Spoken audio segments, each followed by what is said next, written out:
So look around the room really quick at everyone.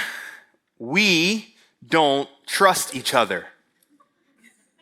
A 2014 survey by the National Opinion Research Center said that less than 1/3 of Americans believe most people can be trusted. This is the lowest it's been since the early 70s when they started doing the poll. And there was another study that I looked at recently from Pew, and it was all about trust issues. And it said 58% of Americans believe that most people would try to take advantage of them given the chance. 62% believe most people only look after themselves. 71% are less confident in people now as they were 2 decades ago. So interpersonal trust between us, you and me, is the worst that it's ever been in America, but there's a larger trust problem, many would say, and that's institutional distrust, a lack of trust for authority. There's a Gallup poll, this is my last poll and then I'm done, a Gallup poll that they do every year that measures confidence in a variety of institutions and places. And over the last 25 years, so just from the late 90s until now, the number of people who have little or no confidence in Congress has more than doubled, from 22% to 57%. People who have little or no confidence in religious leaders has tripled almost, from 13% to 31%. And the same trends are true for education, law enforcement, big business, every branch of government, tech companies, every type of news media. We don't trust our institutions around us. And it's likely that none of this shocks any of you. Every week, it feels like there's a new scandal that takes the national conversation. There's an abuse of power that's everyone's talking about. And on top of that, we have constant disinformation about people, from people. There's all of this fighting all over the ideological spectrum, and we all have a front row seat between our cell phones and social media and the 24-hour news cycle. This distrust has permeated our life in a way it never has before, and it's not getting any better. And whether it's warranted or not, and plenty of that distrust it comes from terrible things that have been done. But whether it's warranted or not, we can't deny the negative effects of this level of distrust.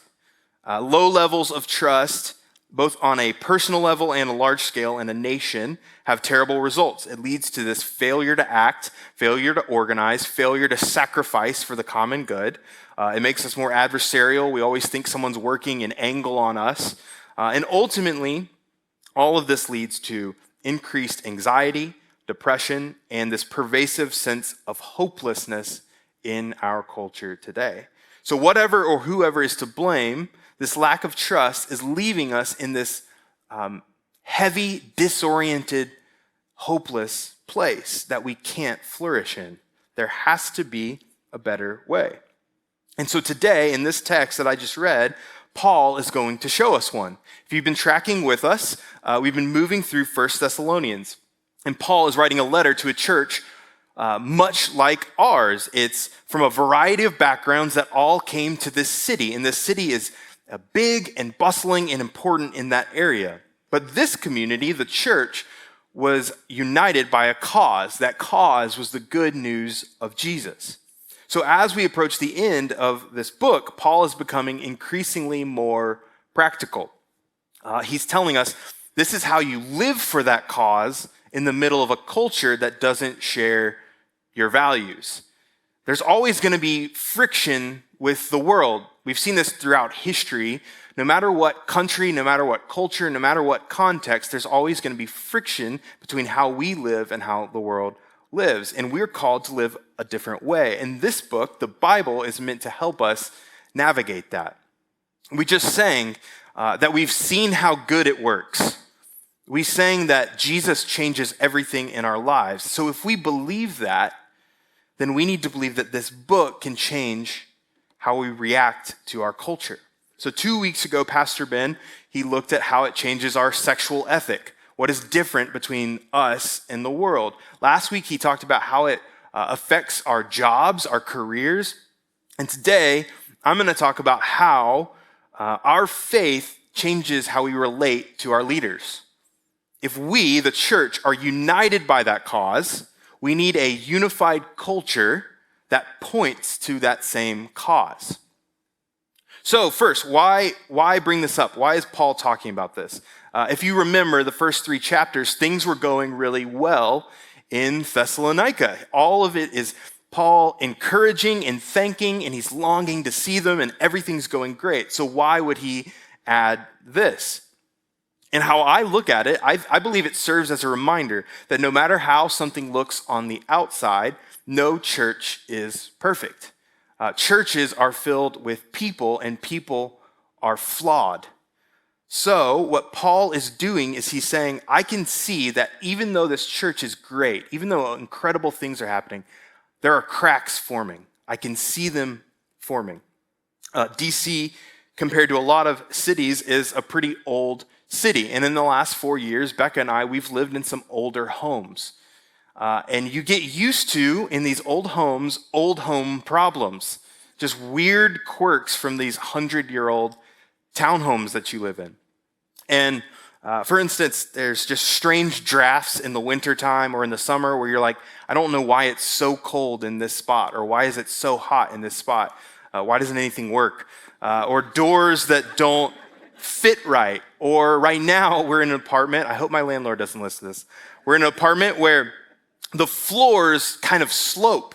It feels like we have a skate park like inside our house because the wooden floors are like slightly not level. And although the problems can be even funny at times, they're symptoms of bigger issues. Usually problems like that tell us that there's something wrong with the foundation. And we can ignore that for a while, maybe decades. But eventually, if you don't fix those problems, if you don't renovate, the house will fall down. So Paul is demonstrating great leadership to identify these flaws before they become fatal. What he sees is that a lack of respect within this culture, within Thessalonica and their church, is a sign of resentment. And if resentment increases, division will increase. And as the division increases, as cliques form, as people don't respect their leader, they don't like that person, so we're going to come over here and do our own thing. As that happens, the foundation of the church is getting shakier and shakier, and this really good thing can fall apart quickly. So they need to head things off now before a minor problem becomes a major one. And the same is true for us. We are approaching our 5th year anniversary as a church, which is incredible.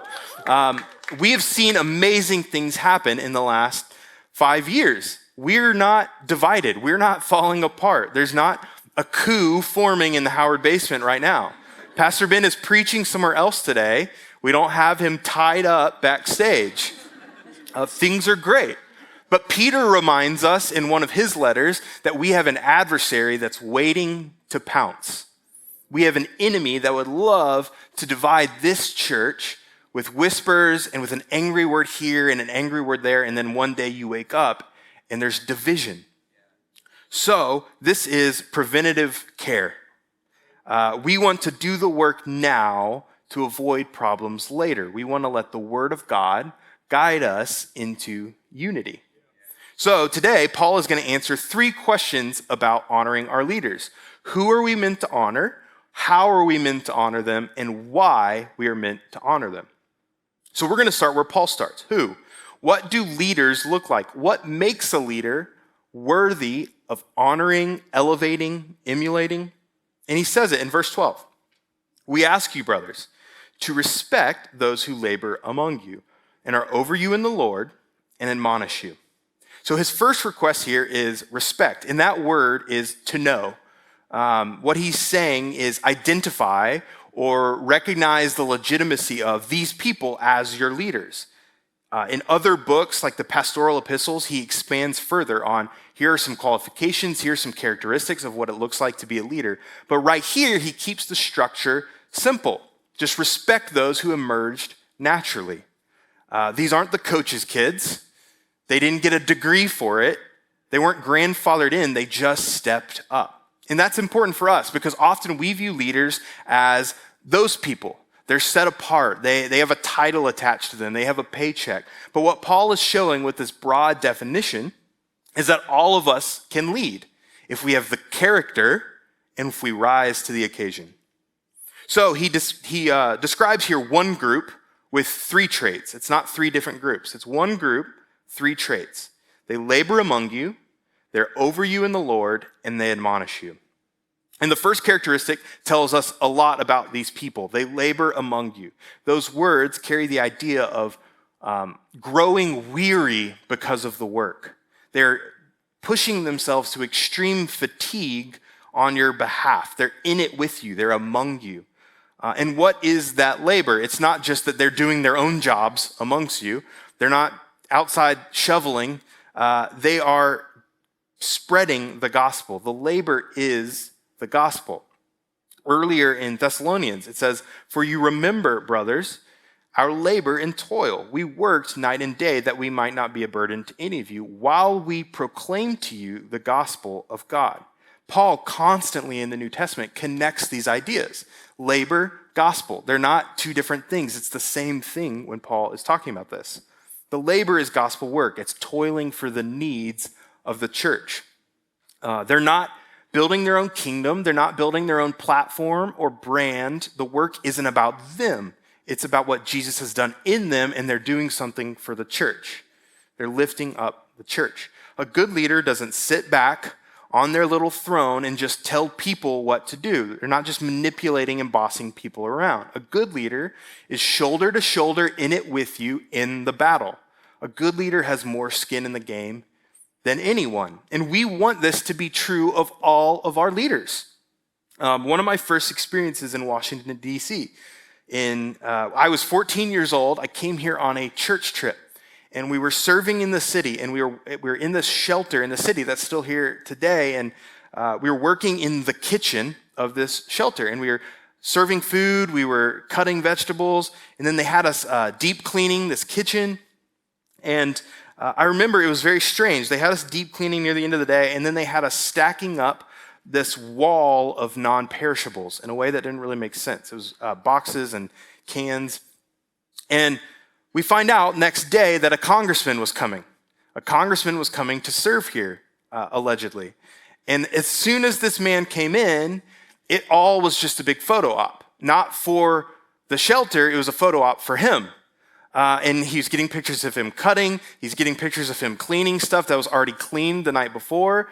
And finally, he ends the day taking a picture in front of this wall we had built and giving a quote and heading on his way. And it left a terrible taste in the mouth of our group because in our minds, we were like, this is a public servant. But he's using that idea of serving to benefit his image. He wasn't toiling for the community. He didn't care about the community. He cared about what people thought. But Jesus modeled serving for us. In the book of Matthew, James and John and their mom, this is the original nepotism. James and John and their mom, they come to Jesus and they say, hey, we want a promotion. We want to sit at your hands in power, because to them, they saw leadership and they saw the power. They wanted that cabinet spot. But Jesus, when all the disciples get angry about this, he tells them what leading is all about. In Matthew 20, you know that the rulers of the Gentiles lord it over them, and their great ones exercise authority over them. It shall not be so among you. But whoever would be great among you must be your servant. And whoever would be first among you must be your slave. Even as the Son of Man came, not to be served, but to serve, and to give his life as a ransom for many. Jesus, the Son of God, did not come to be served, but to serve. And in our church, right here, we elevate leaders like this. Our formalized leadership positions, we have a full-time staff and we have team leads who aren't paid. They're just volunteering their time to work here, or to volunteer. And when it comes to our team leads, when the staff is getting together and we're saying, hey, we need some team leads, we need some new team leads, we're not sitting there thinking, well, who gives the most? Who has the biggest following? Who wants to be a leader? We're asking questions like, who is humbly serving? Who cares for this community? When it comes to leadership, the character always needs to precede the gifting. They need to be a servant first. Leading isn't lording over people, it's laboring among. We're not looking to be honored, we're looking to serve. So there's this servant mindset, and then he qualifies leadership further. He says, we ask you, brothers, to respect those who labor among you and are over you in the Lord. Other translations might read, they care for you in the Lord, or they have charge over you in the Lord. The key for us here is that little prepositional phrase, in the Lord. Their authority is rooted in the Lord. It's not their right. They didn't purchase it. They didn't acquire it by some means. The authority comes from the Lord. So what does this mean for us? I think it means two things. One, leaders have a spiritual responsibility over the church given to them by God. Pastor Ben reminds our staff all the time, we are not event planners. We are a spiritual movement. And as leaders of a spiritual movement, we don't shrink away from the importance of that role and all that it entails. But it also serves as a reminder and a warning for leaders. Leaders aren't the ultimate authority. They might run their little franchise. They might even have their name on the deed, but someone else owns the company. Paul warned leaders, the leaders of Ephesus in Acts 20. He said, therefore I testify to you this day that I am innocent of the blood of all, for I did not shrink away from declaring to you the whole counsel of God. And then he says to them, pay careful attention to yourselves and to all the flock in which the Holy Spirit has made you overseers to care for the church of God, which he obtained with his blood. And he goes on to warn them of bad leaders who are going to come in and wolves who are going to try to get into the flock. So he's talking about leaders. He's talking about these overseers that the Holy Spirit gave them this role. And what is their job? It's to labor. It's to follow Paul's lead. It's to care for the church. And Paul makes it clear here. The church is a flock. It's people. And those people, as we sang today, were obtained by the blood of Jesus. That's valuable. That's not something to be taken lightly. If you in this room aspire to lead, or you already have spiritual authority in someone's life, whether it's here in this house or in an organization or in your family even, you need to know spiritual leaders bear a heavy responsibility. Leadership is glorified because it's associated with a stage or power or fame or a green room or likes on social media, but spiritual leading isn't about all of this stuff.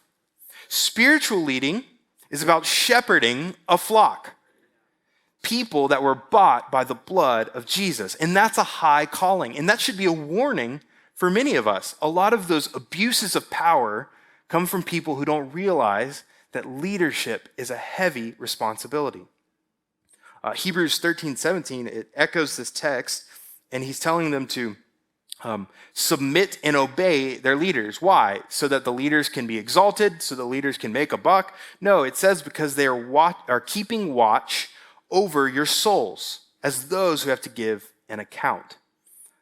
An athlete can mess up and they have to report to their coach. You can mess up in your job and you might have a manager that you have to report to, and there can be consequences. But a spiritual leader reports to the sovereign Lord of the universe and gives an account for how they use or abuse that platform. Leaders need to take this responsibility seriously.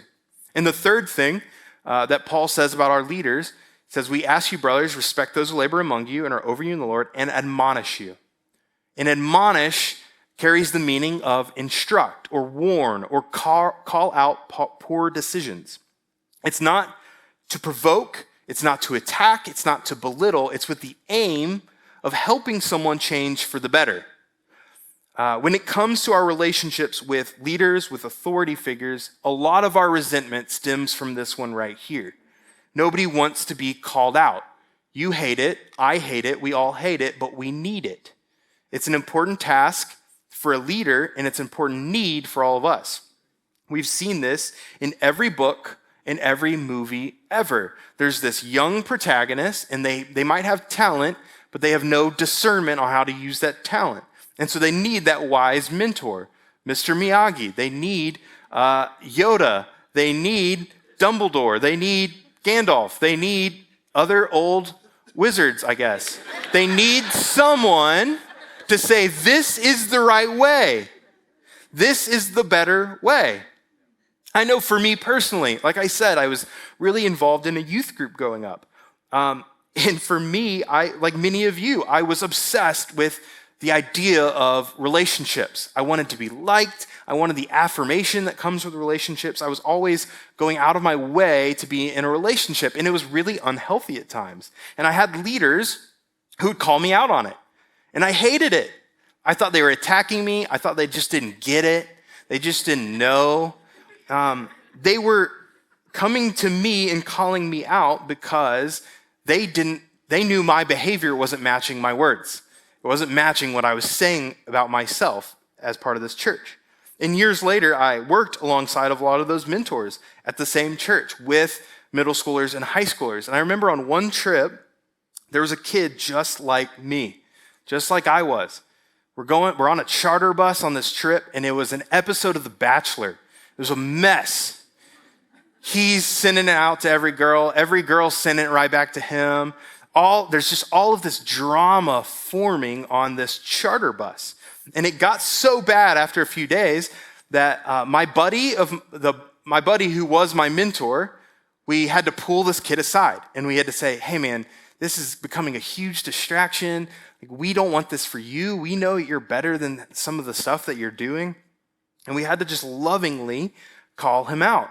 And then he goes on his way, probably mad at us. And my friend turned to me and just said, feel familiar? And I was sick. It was instant conviction because I thought when I was that age, they were just out to get me. But they wanted the best for me. They wanted my actions to match my words. They wanted me to thrive, but I had to trust them. I had to listen to their wisdom. And the same is true for us today. And maybe for some of you, you feel that. You've felt that bitterness towards a leader because they lovingly called you out on sin. Not to judge you, not to condemn you, but because they care about you. And you didn't honor them. You ghosted, you went on to the next thing, or you fought back. And my challenge for us today is, if you feel this, to check your motivations. Are you resistant to authority because of something that was done to you, which is an understandable reason? Are you resistant because they don't have your intentions in mind? Maybe they don't care. Or do you just love some sin in your life more than you love a leader? And so Paul first lays out this who, and that's important. We need to know the type of people that we elevate and that we follow if we want to have that healthy culture. That's important. But he switches to the how. How do we honor them? And that focus shifts from the leader to those who are being led. And there's a reason for that. They have a job too.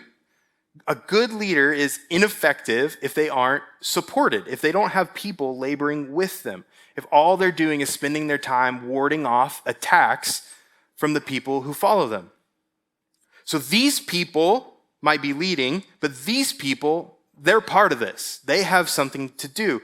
We are not consumers. We are not fans. We are on the team, and we have a role to play in maintaining harmony. So the first request is acknowledge, and that's usually the easy part. Anyone can acknowledge who's in charge. I can go to an org chart or a website or look up their title and say this person's in charge. Paul doesn't just want us to intellectually assent to who the leader is. He wants us to esteem them, honor, respect. Paul's saying if you're part of this community, if you're part of this church, show them respect. Show them you care. Show them you support them. Show them that you're with them, that you're behind them all the way. And verse 13 gives us a loose framework for how. It says, esteem them very highly in love, which seems vague. This isn't a robust definition of honoring.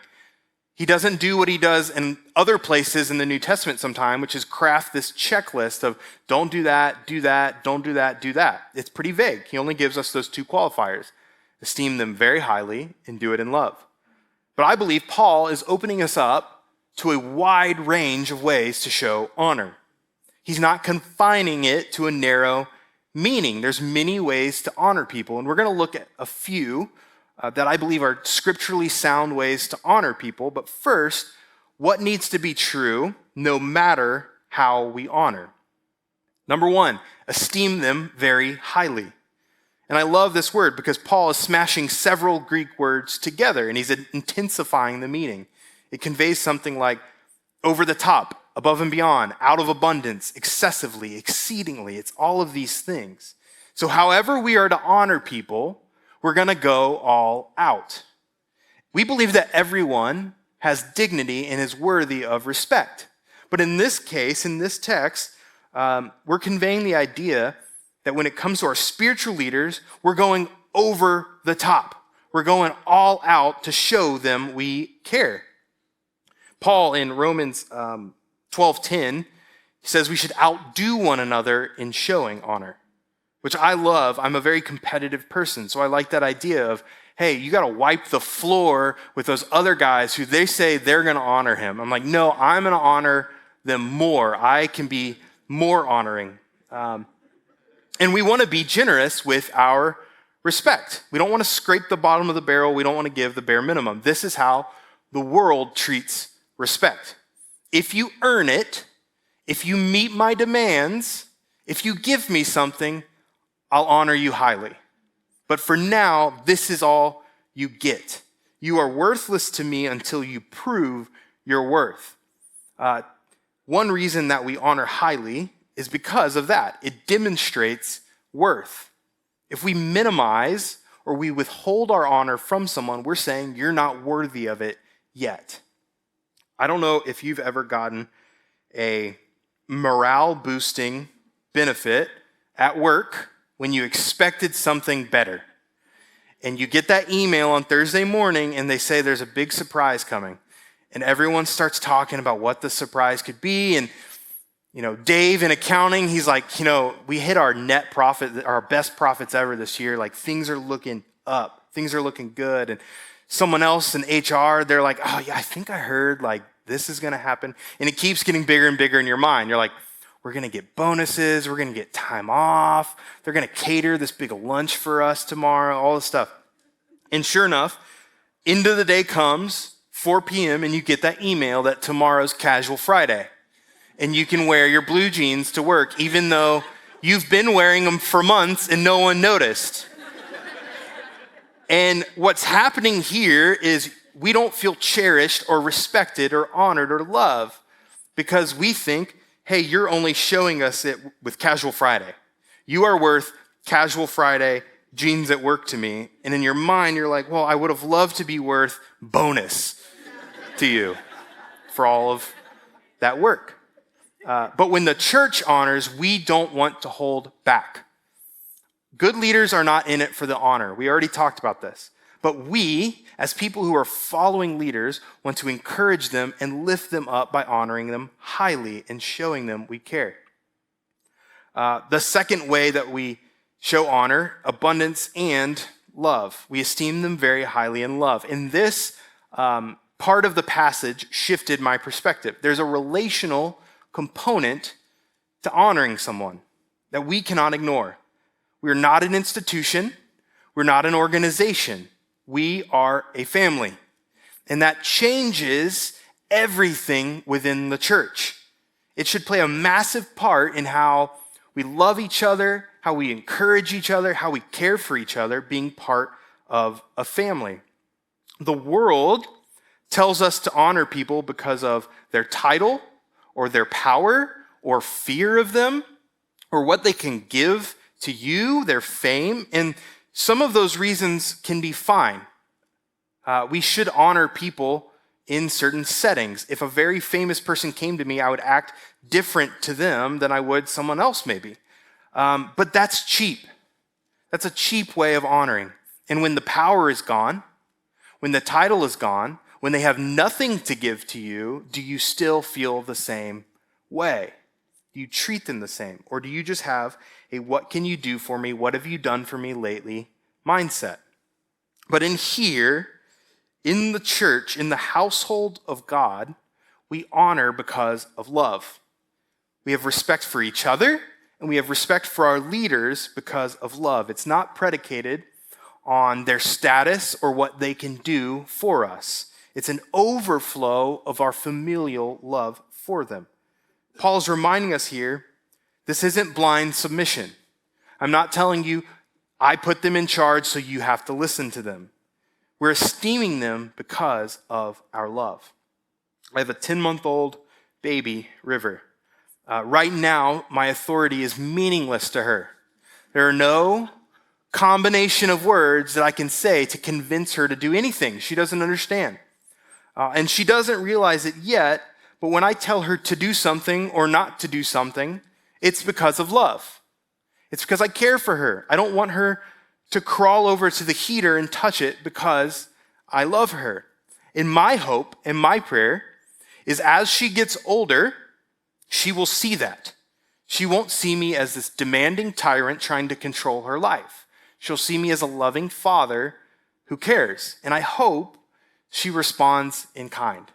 I hope that even if we disagree on things, she'll say, I respect you, I honor you, I love you, and so I'm going to listen to you and I'm going to respond in love. And I want us to linger here for a minute. When we discuss these topics, I don't think our minds always turn to love, but Paul stresses it. He stresses that family bond. Do you view church that way? Do you view your leaders as brothers and sisters, or is this a social club or an event? Because it's supposed to be a family we belong to. Do you view our pastor, do you view Pastor Ben as family, or do you view him as a resource that you can tap into when you want? That isn't to condemn anyone. I've felt that way in church sometimes. But I'm saying it as an invitation to change your perspective, to come be a part of a family. And I know some families, some churches are bigger than others, and it can be intimidating, and it can be hard. But that is what the church is meant to be. It's meant to be a family, and we want you to be part of it. And so when we think of this practically, how do we show our love? How do we honor leaders in our life? I think there's a lot of different ways, and I want us to talk about a few. Prayer. It's one of the easiest ways you can esteem a leader this week is to pray for them. Pray for them. Don't pray that they would talk about the thing you want them to talk about, that they would condemn the people you want them to condemn, that they would do what you want them to do. Pray for your leaders. Pray for Ben and Donna. Right now, they're serving on the other side of the country in a really cool situation that they're able to serve in. Pray for them this morning. Pray that their ministry is benefiting the people they're talking to. Pray for their family. It's hard. It's heavy to lead like they do. Pray for them. If you're a door holder here, pray for your team lead by name. They're doing what they're doing for free. They're volunteering their time. Pray for them. Pray for our staff. We have a small team. There's less than 15 of us, and I've gotten to know all of them really well. And I see the burdens that all of us carry in every Sunday, every weekday. The things that sometimes we have to say, Lord, I know this hasn't changed, but I'm going to leave it to you, and I'm going to go serve other people. Pray for our staff. Show them you love them. And as you pray, more and more, your perspective is going to change. You're going to start to deeply love and care for people that you pray for constantly. The focus is going to turn from me, from the self, from the inside, outward. It's going to turn to other people, other people's burdens, other people's lives. And think of other ways you can honor people this week. Some of them might come easily and naturally for you. Encourage people. If you have the means or resources to bless someone in an extraordinary way, do it. Or just write them a note. Tell them what they mean to you. Hebrews 10:24 says, let us consider how we may spur one another on towards love and good deeds. Tell a leader what Jesus has done in your life because of what they have done for you. We do something as a staff and with door holders called Jesus Stories, where people say, this is what's been going on in my life. This is how Jesus has changed my life. And it puts wind in our staff's sails.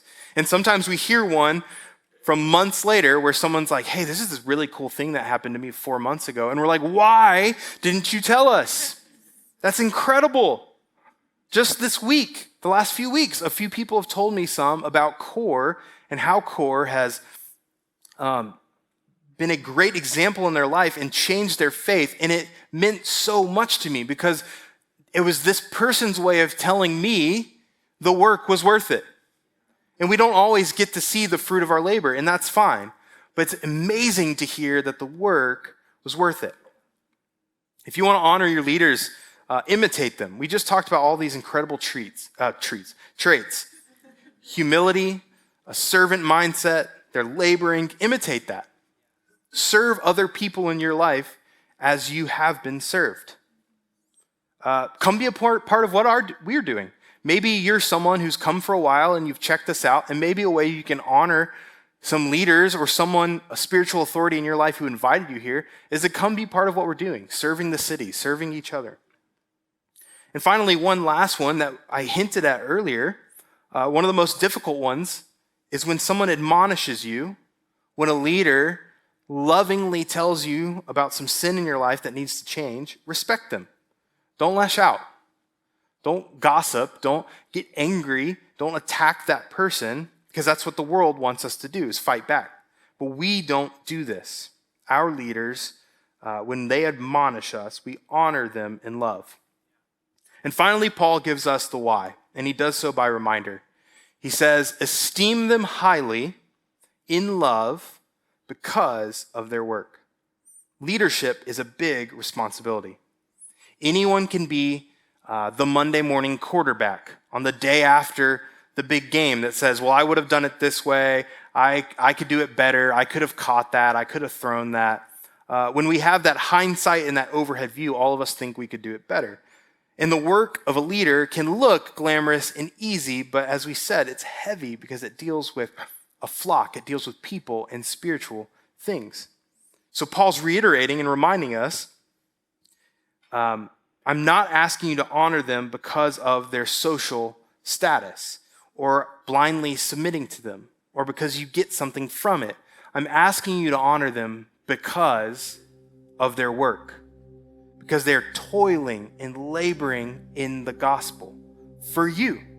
They have been given a task from God and they're laboring on your behalf, and that is worthy of respect. That doesn't mean they're perfect. And it's fine to disagree. I don't want anyone to leave here thinking that I'm saying you need to blindly submit. It's fine to disagree. Leaders aren't free from criticism. And if the church wants to thrive, it has structures to keep leaders accountable, and it's open to receiving loving feedback.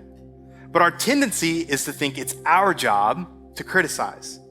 We just sit on the sideline keeping our little report card, and we're never satisfied because they can't reach our standard. And as we do this, resentment builds, and it'll lead us to undermine or form little cliques or divide or cause havoc on our way out the door. And a relationship can't thrive like this. Becca and I, we've been married for, I should have done the math ahead of time, 6 years. And there are some major things within a marriage that if one of us did, it would require a conversation. We would have to address it. We would have to fix it. But we don't walk around tallying up the minor things, no matter how annoying they might be. We don't withhold honor from each other or love from each other because of all these small things. We don't let our relationships be controlled by petty things. So major things might need to be addressed, but minor things aren't worth tearing the house down. We don't give or withhold support based on what someone could do for us or if they checked all the boxes or not. We look at the big picture. We look at their work. We look at their heart. We look at their character. We look at how much they They care and they toil and they labor for this house, and we respond by showing them that we're with them, that we care, that we love them, we're thankful for them, and we honor them. I want to end where Paul ends. His final request hints at the result of these efforts. When you have leaders who embody this, who lead like this, and you have people following them that do this, that honor like this, that love like this, here's the result. It reads, "Be at peace among yourselves." And the importance of peace is scattered throughout the Bible. Psalm 133, "How good and pleasant is it when brothers dwell in unity." Ephesians 4:3 instructs them to be eager to maintain the unity of the Spirit in the bond of peace. The point of this is peace. When we look at the landscape of the world today, all of the division, all of the distrust, all of the disinformation and hating and anger and everything we see in the culture, it's suffocating us. And you can see why peace matters to Paul. And the truth is, if we refuse to do these things, if we refuse to be leaders who lead like this, if we refuse to be followers that honor and love our leaders, then we won't have peace. We will look just like the world, just like DC, if we sow the same culture that they're sowing. And as believers, as this house, I want one thing for us. I want us to continue to choose the opposite, even when it's hard. I want us to choose honor over disrespect, unity over division. I want us to choose serving other people over being served. Because when the world looks out for number one, we want to look out for others' interests. When the world wants to say, hey, what's in it for me? I want to say, how can I help you? And people will notice. We're going to stand out in a culture that doesn't have this peace, doesn't have this unity, doesn't have this mindset. And when they see the church and they see how we serve each other, love each other, and honor each other, they're going to say, how? How do they live like that? And our only answer is going to be to point at our Savior and say, that is how. We don't have a secret technique.